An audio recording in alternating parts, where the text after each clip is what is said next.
What's up, guys? A couple of you have requested I make a video on all the mods I've done so far to the Z06 and what I think of everything so far, and if some of the mods were worth it. We'll start front to back and I'll kind of go over everything in detail. I might have a list of the actual product links in the description of this video. It might take a while because there's a lot of mods. All right, so starting with the front of the car, we have an ARP carbon fiber front splitter. It does have an Alumilite little 3-inch extension and is also propped up by some support rods here, which are mated to the bumper beam way in there. So there's a rod that comes out from the bumper beam, and then these are actually attached to the bumper through that. So it's pretty sturdy. This mod, it's really only noticeable when I go, above 30-40 miles an hour. I notice like more front end grip and front end stability. So it looks cool, and I think it was worth it. I got this off a guy secondhand. He actually used it on his race car, so it was kind of a deal for me. Second mod are these T1 track spec hood louvers, and this is mainly to extract heat from the motor and engine bay. And I'm gonna eventually open up these side panels here and let the fender wells vent so I can actually gain a little bit of downforce. As far as heat management, I really didn't notice a big difference, but I did actually notice a difference in front end stability because you're not having air trapped in this hood sort of air pocket. All right, so interior mods. I have the MGW shifter, which was a huge improvement over the stock shifter. Stock shifter has a ton of slop in it, and this has really defined gear selection and is a lot tighter and allows a lot more control over shifting, and I can shift quite a bit faster too with that. Also added a Sparco competition wheel. Stock steering wheel is absolutely terrible. It's like driving a boat. So I went with a smaller diameter wheel, and it really allowed me to transition corners faster and have a lot more steering input without having to feel like I'm driving a boat all over the place. I also added this Corvette seat. As you guys know, if you have a C5, the stock seats are absolutely terrible. The side bolsters, while they look like they have a lot of support, they really don't at all. So that was one major change I had to make. Funny fact is, I believe this car was already autocross in its past life.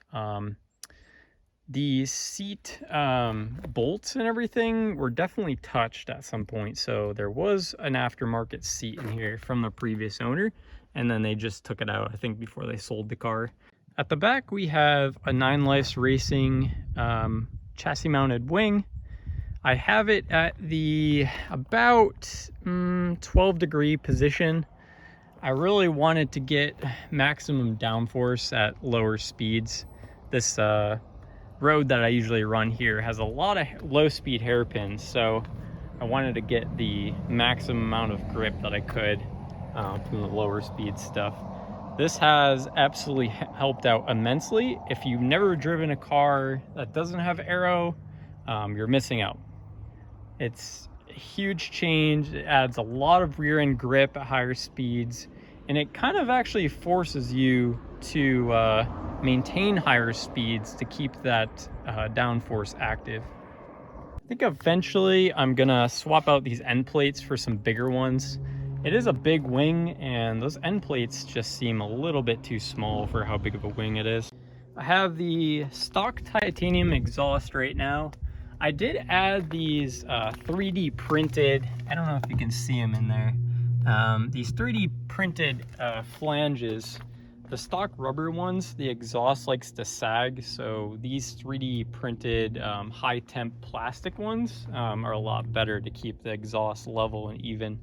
When I got the car, the one side of the exhaust was kind of sagging down, so that helped out quite a bit. Engine wise, it's your stock LS6. Haven't really done much besides this catch can right here.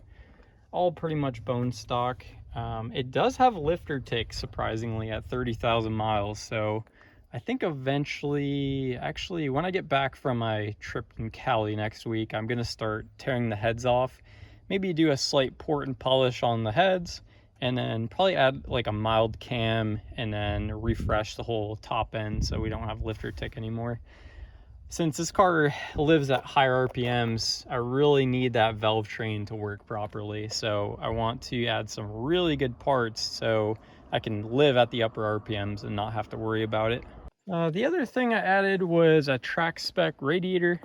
I know a lot of people run the DeWitts, but this is actually lower priced by a couple $100 and has the same cooling capacity and performance. So I'm pretty happy with that. These LS6s, they do run extremely hot, so you do need quite a bit of cooling capacity. All right, for suspension, I have Delrin bushings all around on every single A-arm, uppers and lowers.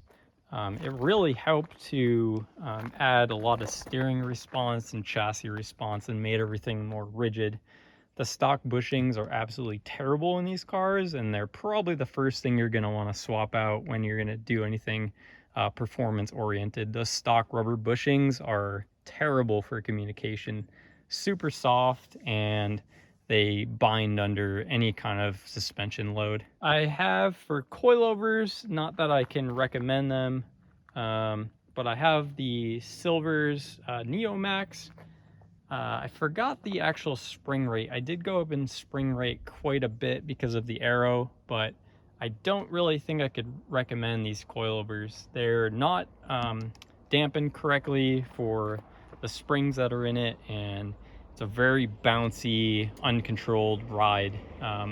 Luckily, this section of the road is pretty smooth, so I don't really have to worry about any kind of dampening, but it's been quite the experience to try and get these things dialed in to the point where I actually feel comfortable. I tried messing with preload because that's what the manufacturer kind of recommended. 5mm preload, that didn't help.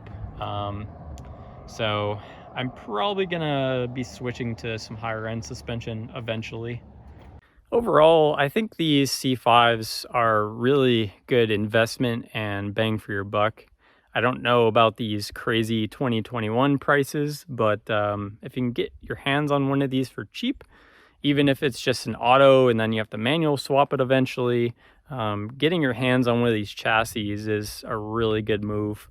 I barely even had to do much of anything to this car, and I can keep up with some of the fastest people out here with very little modifications.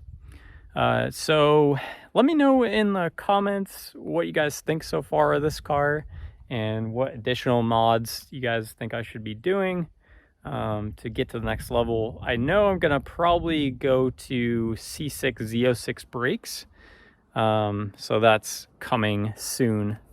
And then I'm gonna do heads cam like I was saying, and then just probably some maintenance related stuff, sticker tires. So also, before I end this video, make sure you are subscribed because next week I'm going on a trip to Cali. I'm going to be going to Disneyland on a trip with my girlfriend, but we're also going to be hitting the canyons up there in my new M4. So I'll add some commentary and some kind of thoughts along the way with that car. That car is bone stock right now. I'm kind of waiting to do the crank hub fix before I really beat on the car super hard, and then I'll start turning up the power on that thing. So I'll probably have a couple episodes on the M4, so stay tuned.